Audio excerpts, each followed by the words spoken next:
I saw my own funeral before I died. I woke up inside a coffin. At first, I thought it was a dream. But then I smelled it, damp earth, rotten wood, something wash. Something like death. I tried to move, but my arms hit the wooden lid above me. Tight. No space. No air. Then it hit me. I was buried alive. I started screaming, but my own voice sounded weak, trapped inside the small box. I scratched at the wood, kicked, begged. But nobody could hear me. Above, the soil swallowed every sound. Then, just as my breath started to fail, something strange happened. I felt it. A presence. Something that had been waiting for me. Something that was not human. 1 year earlier. My name is Emeka. I wasn't always like this. I used to be a simple guy. No riches, no fancy life, just trying to survive.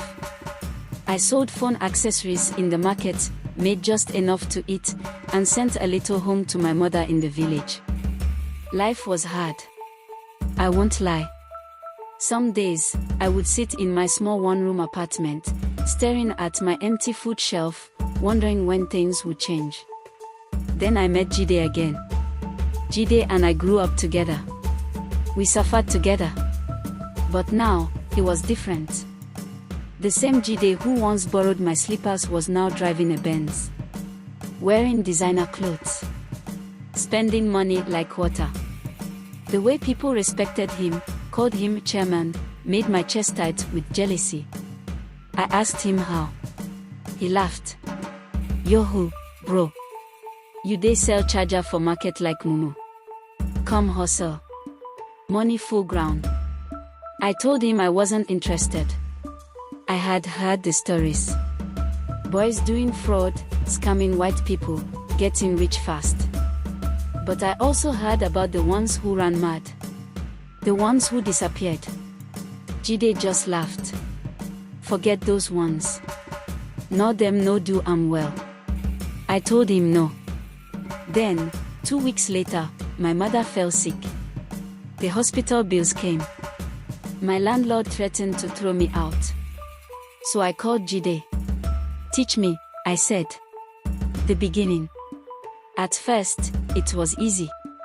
Jide gave me a laptop and showed me the basics. We created fake profiles, sent sweet messages to old white women, promised them love. The money started coming small. But small was not enough. I wanted more. Jide told me about a bigger level. The one that brings real money. But, he said, lowering his voice, we need to fortify. My chest went cold. Fortify how? Jide smiled. You go soon see. That was when I should have left. But greed is a demon that whispers sweet things in your ear. So I followed him. The ritual. The Baba lived deep in the village. We drove there in Jide's Benz, passing silent trees and empty roads. When we arrived, I felt something was wrong. The air was too thick, like it didn't want us there. The Baba's shrine smelled like old blood. Skulls of animals and, God forgive me, something that looked like a human hung from the ceiling. The Baba was an old man with white eyes. He didn't look at me. He just sat there, silent, like he had been waiting for me. Jide spoke. Baba, no my guy. He won't enter. The old man nodded, then pointed at me. Look. He handed me a small mirror.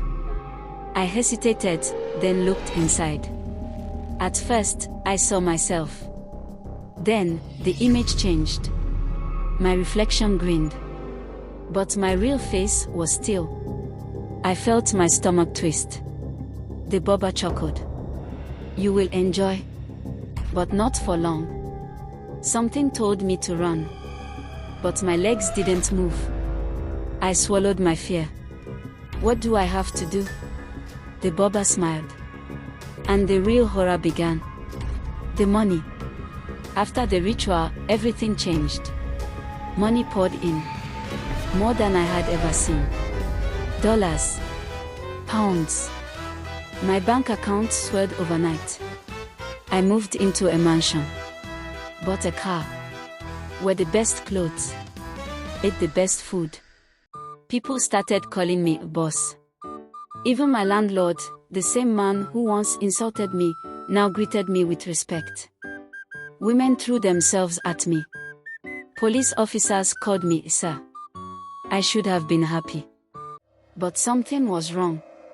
The signs. The nightmares started immediately. Every night, I saw my own funeral. People weeping. My mother screaming. And there I was, lying inside a coffin, eyes open, staring at the sky. At first, I ignored it. Then I started seeing things when I was awake. My reflection would smile at me when I wasn't smiling. My shadow moved when I stood still. And then, one night, I felt something cold pull me from my bed. Hands. Invisible, but strong. Dragging me towards the door. I screamed, kicked, fought. Then it stopped. I told Jide. He just laughed. No more thing. Ignore arm. But I couldn't. Because the thing didn't stop. It got worse. I started hearing whispers when I was alone. My own name, called from the dark. And then, the worst part, one night, I saw myself standing at the foot of my bed. Me. But not me. It grinned at me, the same way my reflection did in the Bobber's mirror. I ran out of my house that night and never went back.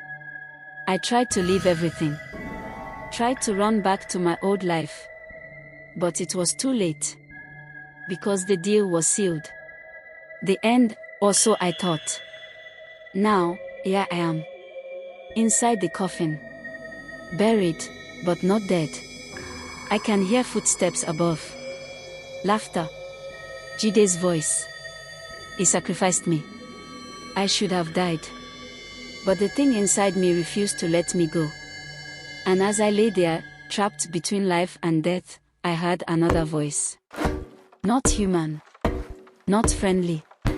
But powerful. And it whispered one word, rise. Then, suddenly, pain. Unimaginable pain. Like my bones were breaking and healing at the same time. Then, movement. The coffin cracked. My fingers clawed through the soil, dragging me up. The night air hit my face, and I gasped, coughing out dirt. I was free. But I was no longer the same. The real ending. I found Jide 2 nights later. He was in a club, laughing, spraying money. He didn't see me coming. By the time he did, it was too late. Because I was no longer just Emeka. I was something more. Something darker. Jide's screams filled the club. People ran, but I didn't stop. By the time I was done, the same fate he planned for me had found him. And as I walked away into the night, I finally understood. The Bobber was right. I did enjoy. But not for long.